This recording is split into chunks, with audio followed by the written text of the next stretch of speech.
In the season 3 premiere, Crockett loses his car and Gina gains a dangerous new boyfriend. When Irish Eyes Are Crying was directed by Mario DeLeo and was written by John Leakley and Dick Wolf. Wolf, the famed creator of the vast and influential Law & Order franchise, will replace series creator Michael Mann as Miami Vice's executive producer in seasons 3 and 4, and the look and tone of the series will change markedly. Whether you prefer the show under Michael Mann or the show under Dick Wolf is a matter of personal preference.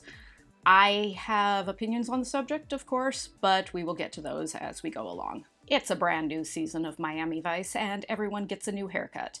Except for Castillo, who doesn't even get a new outfit. John Lennon's Imagine plays while a former prominent member of the Irish Republican Army named Sean Caroon, played by future Jedi Knight and Batman nemesis Liam Neeson, gives a speech urging for peace between the UK and Northern Ireland. Acting on a tip from Izzy about a weapons deal scheduled to go down at the event, Vice stakes it out. When a masked assailant tries to shoot Sean, Gina intervenes and kills the shooter. Sean invites Gina on a date to thank her for saving his life, and they quickly fall in love while the Bill Champlin-Patti LaBelle duet The Last Unbroken Heart plays. Vice suspects Sean, who has publicly renounced his violent past, has been targeted by the IRA because he might know incriminating things about them. Snooty Scotland Yard counterterrorism expert Richard Cross, played by Daniel Jarrell, meets with Vice and expresses his doubts that Sean has really reformed. The investigation into Sean leads Crockett and Tubbs to an arms broker named Max Kleiser, played by frequent Bond villain Walter Gotell. Tubbs trots out a brand new undercover identity, a South African businessman named Topo Manieri, who wears wire-rimmed glasses and is plotting a violent uprising against his country's apartheid-supporting government. He and Crockett are looking to acquire a whopping shipment of weapons, so Kleiser sends them to meet with an arms dealer named Eddie Kay, played by Jeff Fahey of Lost and The Lawnmower Man. Meanwhile, Switek and Zito trail the wealthy and fabulously named Bunny Berrigan, who is a close friend of Sean's and who may have IRA ties. Bunny is played by the late Paul Gleason, known for The Breakfast Club and Die Hard.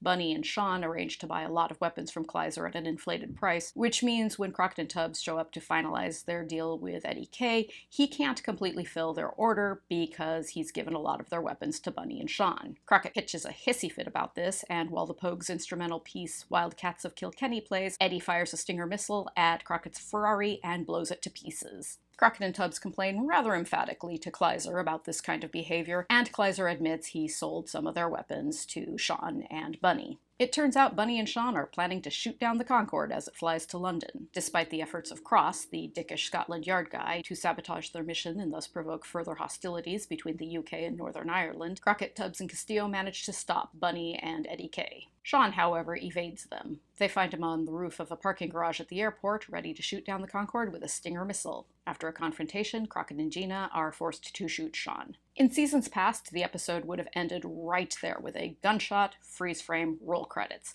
That's an ending we've seen in No Exit, Junk Love, Bought and Paid For.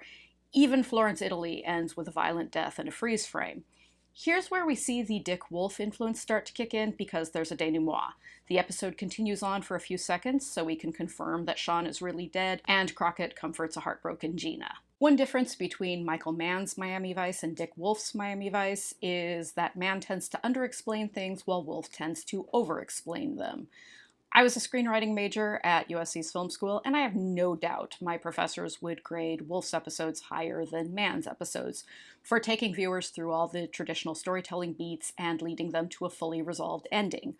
A lot of Miami Vice fans prefer Wolf's episodes, and that is a perfectly valid opinion. My preference, though, is for Michael Mann's Miami Vice, for, as we've seen over the past couple of seasons, prioritizing evocative visuals over a fully explained plot, and for featuring endings designed to leave viewers feeling off balance. By taking away those elements in favor of a more traditional and realistic approach to storytelling, Dick Wolf's episodes, for me, seem more like just a really well-made cop show instead of something extraordinary. These are all concepts that I'm going to get into more later on, and I want to stress that I really like this season a lot, but for me it has fewer absolute standout all-time great episodes than season 2. Back to this episode. The Gina-Sean romance takes up a lot of screen time. If you're a big fan of Liam Neeson and or the song The Last Unbroken Heart, their love story might resonate with you, but that's a big no to both for me. However, the Armsteel plotline is pretty good. I like the characters of Max Kleiser and Eddie Kay quite a bit, and come on, it's the episode where Crockett's Ferrari gets blown to bits, which is really just a brilliant and oddly hilarious scene just for how Crockett is shaken to his core while Tubbs is kind of amused by all this. That's enough to give this episode 4 flamingos right there. Next week, Bob Balaban and G. Gordon Liddy will reprise their roles as Ira Stone and the nefarious Captain Real Estate for another deadly clash. Until then, please subscribe to my channel or follow me on Twitter for all updates, and I'll see you later.